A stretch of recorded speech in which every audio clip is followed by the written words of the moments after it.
Order! Order! You are an incorrigible delinquent at times. Behave yourself, man!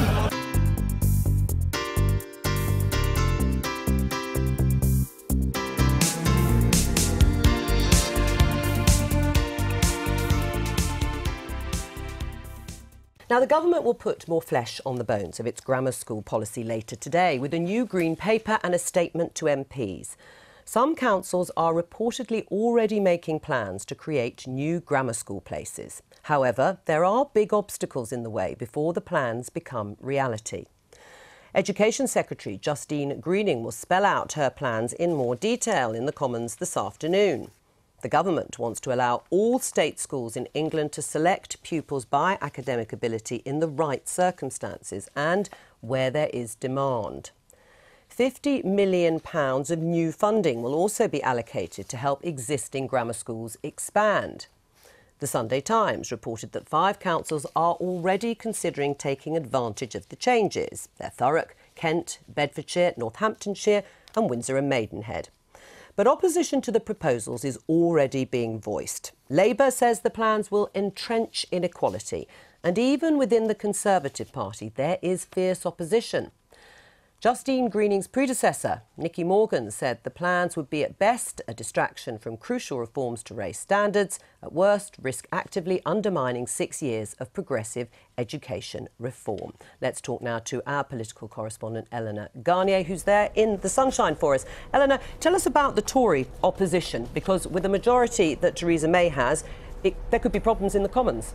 Yeah, she can't afford to have too many unhappy Tories on the backbenches. And as well as Nicky Morgan, we've heard from the chair of the Education Select Committee, Neil Carmichael. He says there's no compelling evidence that grammar schools help disadvantaged children climb up that social ladder, although he says he is becoming a little bit more content with the plans. As well as him, we've heard from Sarah Wollaston, another senior Tory chair of the Health Select Committee, and also Desmond Swayne, who have both voiced concerns. And interestingly, there were reports over the weekend that Patrick McLaughlin, of course the former Transport Secretary and now chair of the Tories, of him saying a great debate on grammars wouldn't help, though I'm told he's now not just 100% but 200% behind the plans. Now, in terms of a timetable, it's very difficult to say at the moment exactly when these plans would come on board. But with the opposition that exists, it is now at this point not definite that it'll happen at all.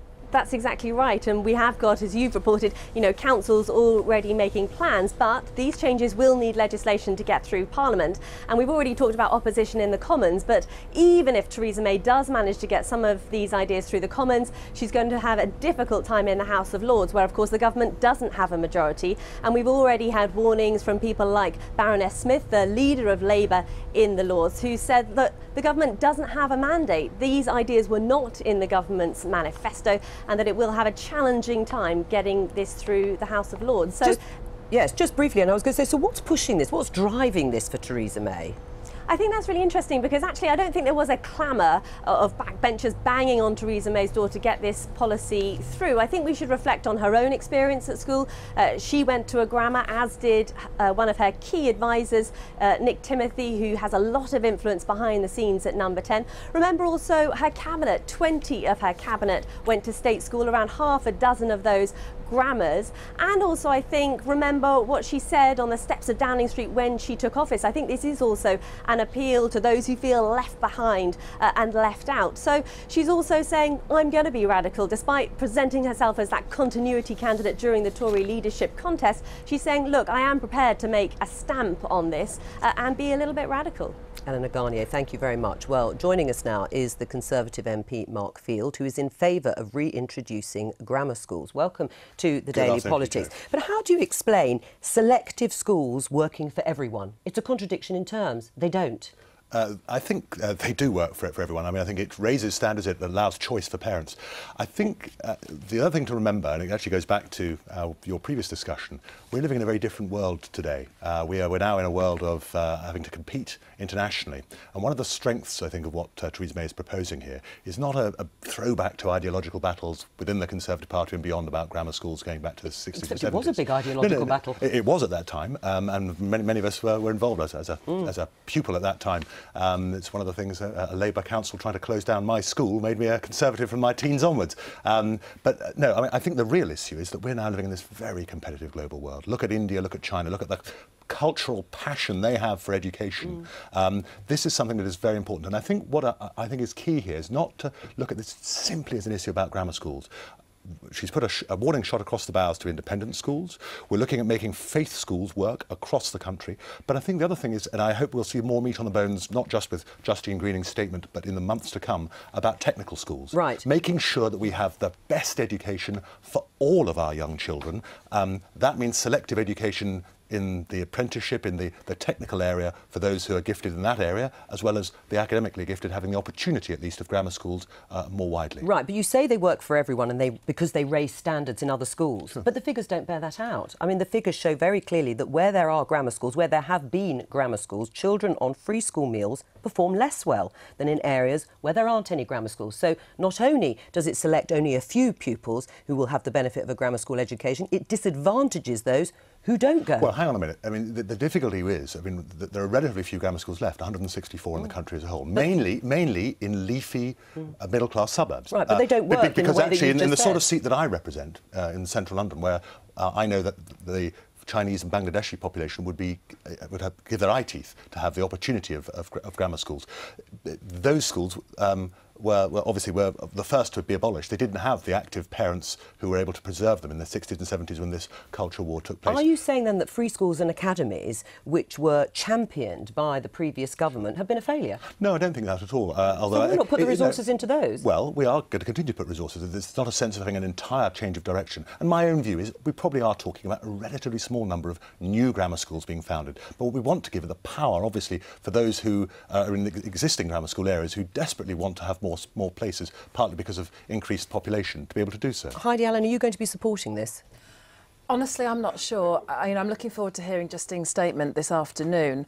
My gut instinct says, why not? You know, if you're bright, we should be encouraging, you know, the best children to learn as swiftly as you can. And I'm glad to hear about the technical college side of things, because my worst fear with all of this is it's those that are left behind. In my own very, very high-tech, high-science, high-brain constituency of South Cambridgeshire, we don't have enough people learning to do the other jobs. And that's my fear, that we'll end up with these grammar schools and everybody else falling by the wayside, and that absolutely mustn't happen. But that was the criticism of them in the first place, that there was a binary choice. So why do you think Theresa May thinks this is the answer? Why not put the effort and the resources into building those technical colleges, which have been championed to some extent by former Conservative, who's still a Conservative, but former politician Kenneth Baker? Well, I don't know. I mean, I'm hoping, as you've suggested, Mark, that we might hear more later on. You're right, I've spoken at length with Kenneth Baker. I like his model very much about technical colleges. In a sense, what he's doing actually is saying that the one gap from the Rab Butler reforms in the 1940s was that actually that was part of the focus. It was the tripartite system. What I'm very positive about this is, you know, there is this sense of having a great meritocracy, and I think it is important in the world that we're going to be living in. I think it's part of the post-Brexit debate that on the educational side, Theresa May is grabbing hold of this, but also it comes from the heart. It's a very authentic sense of where she stands and what she believes in. And I think all too often in the last 20 years, you've seen, whether it's been Blair or Cameron or Clegg, all the party leaders have been rather pushing aside the fact they had very privileged private education when it's come to this issue, and there hasn't been the authenticity that we've seen from Theresa May, and so I wish her all the very best with all she's doing. Is this a step forward towards social meritocracy, or a retrograde step? Well, I'm just utterly puzzled. You know, I'm a Birmingham MP where Tony Blair gave his education speech, so I think, you know, Prime Minister's no education is important. Birmingham kept its grammar schools, so you've got the King Edward Foundations. What they have done is made sure that they've got 25% of their places, bursary places, are school meals. They are working with some of the local academies. They are working with Birmingham University on one of their schools. There's a reaching out to make sure that... This is exactly what's being proposed but here. this is why I can't work out why pick this fight. And, you know, technical colleges, the debate there is about the age of transition, because the technical colleges actually take them in at the age of 14, which or 15, I think is really, really important. That for some children it's a different one. Sure. But under the current structure, it'll be only the ones who are not comfortable in the schools then. It is the proposals as I see them at the moment is the answer to a question I cannot define. We have got shortage of school places in the West Midlands. 45,000 are missing. There's a whole lot of stuff that needs to be done. But the expansion of the grammar No, school. But hang on, let me just if put you're living in Edgbaston or Harborne and you're well off, then the other option, of course, is that you can sign a cheque.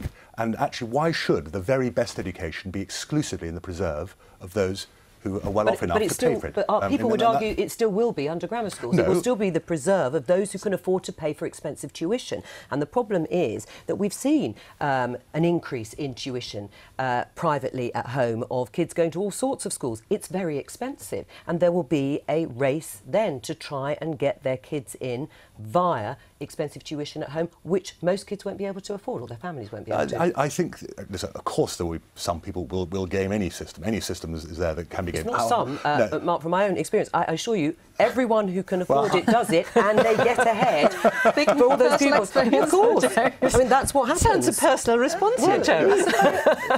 But the issue, I want to see the sense of elitism and excellence being at the absolute core of our education system. Applying in academic sense, applying to the non-academic sense. We need it if we're going to succeed in the 21st century in this very competitive world we're living in. But Heidi, was there a clamour? I mean, was there a clamour from MPs for this to happen? I mean, it wasn't in the manifesto, which is why, of course, the opposition will say we won't support it because it wasn't there. No, it wasn't there, but I think, there is an element of it, and I'm glad to have a Prime Minister with a bit of guts and saying this is how I feel about things. But at the same time, our teachers and schools have yet again just gone through the most amazing amount of change. They are exhausted.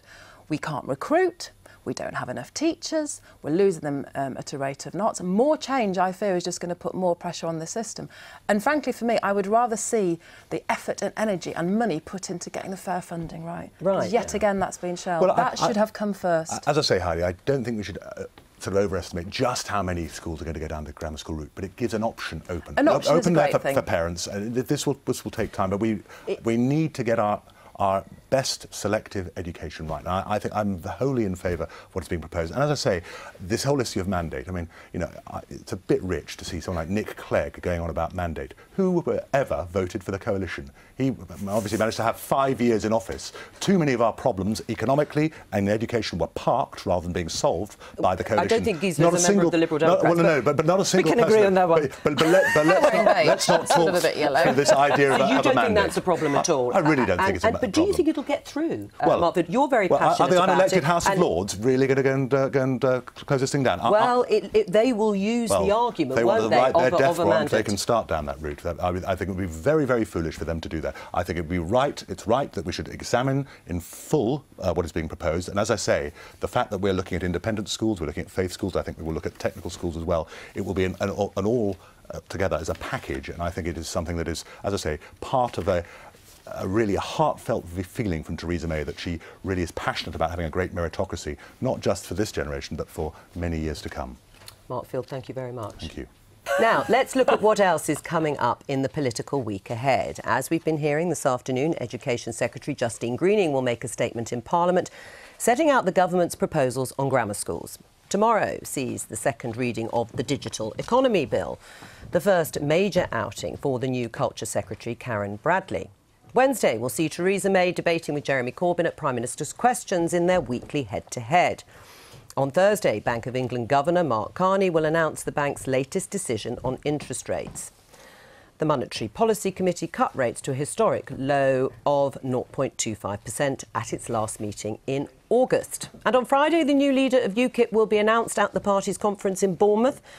The bookies' favourite is UKIP's Deputy Chair, the MEP Diane James. We're joined now from College Green by Laura Hughes from the Daily Telegraph and George Eaton, the political editor of the New Statesman. Welcome to both of you. Laura, first of all, what do you think the motivation is for Theresa May pressing ahead with grammar schools? Well, I think we've got party conference approaching, and actually it's a very clever move from Theresa May because this is incredibly popular amongst the grassroots, and she's making a clear break from David Cameron, under whom they felt a little bit unloved. We're coming up, we've still got questions about Brexit. People are asking, what does it mean in terms of our access to the single market? This is something that the grassroots can unite around, they can rally around. It's pretty popular amongst most Tory MPs. I mean, there are a few that are unhappy, but it's quite clever really in the run-up to the conference season, I think. Right. Well, listening to Laura stating that this is going to be popular with grassroots, can she deliver it, though, through the system, the parliamentary system, George? In the Commons, it will be always quite tight because she has a working majority of just 16. Nicky Morgan has already come out against the proposals. The Conservative chair of the Education Select Committee sounded quite sceptical, although she'll be reassured that Michael Gove has signalled that he won't oppose the move. He could have helped to spearhead a revolt. But the real problem is potentially the Lords, where the Conservatives have no majority at all. And of course, the Lords traditionally respect items which were included in parties' manifestos, but the Conservative manifesto in 2015 made no mention of new grammar schools. And this is why Theresa May is advancing quite cautiously on this. They've gone for a green paper first, quite a contrast with 2010 when Michael Gove ramrodded the Academies Act through Parliament. OK, well, let's talk about junior doctors, because the strike's been postponed, but the strikes are still planned to go ahead in October. Laura, is this something that Theresa May is just going to let Jeremy Hunt continue with the tack that he has taken up until now? Well, she was very quick to actually come out and defend Jeremy Hunt. She accused junior doctors in the BMA of playing politics, so she was quite harsh quite immediately. But I think we've seen Theresa May talk a lot about this social reform agenda, and there are a lot of members of unions who actually might be quite interested in what she has to say.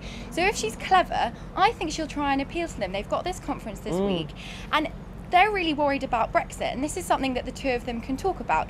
We saw that David Cameron actually during the referendum campaign reached out and spoke with union leaders, which was pretty unprecedented, and said, right, we'll relax a few bits that you're worried about on the trade unions bill if you give a bit of money towards the EU referendum campaign.